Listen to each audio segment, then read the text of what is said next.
Seven-time Tour de France winner Lance Armstrong has had his wins called into question in recent years because of allegations of blood doping and use of other performance-enhancing drugs.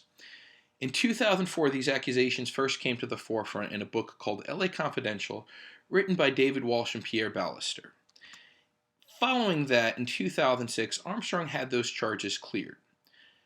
But in following events, after being accused of not cooperating with testers, those charges persisted. Other races at this time started to come out accusing him, saying he also instigated others and was providing for them. Federal prosecutors dropped all charges after a 2-year investigation.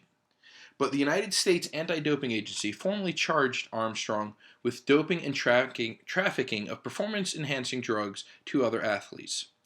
The International Cycling Union upheld the USADA's sanctions and stripped Armstrong of his wins after 2 appeals from Armstrong were thrown out and he gave up further appeals.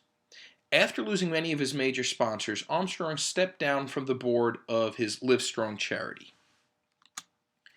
Social media came into play during this case because for many, Lance Armstrong was considered a hero and an inspiration due to the fact that he overcame cancer and then went on to set an unprecedented number of wins in a race as grueling as the Tour de France. His accusers would spread stories through Twitter, Facebook, and other outlets, just as his supporters would, claiming the faults that he had. As this story developed, supporters and detractors alike, as I said, were able to share information in a rather timely manner. Many times this information was spread faster than major news outlets were capable of covering it. This story also brought into the forefront a problem that appears to be an epidemic among the cycling world, in the fact that while Lance Armstrong may have been the biggest and most well-known, that many other cyclers were also using various performance-enhancing drugs and blood doping.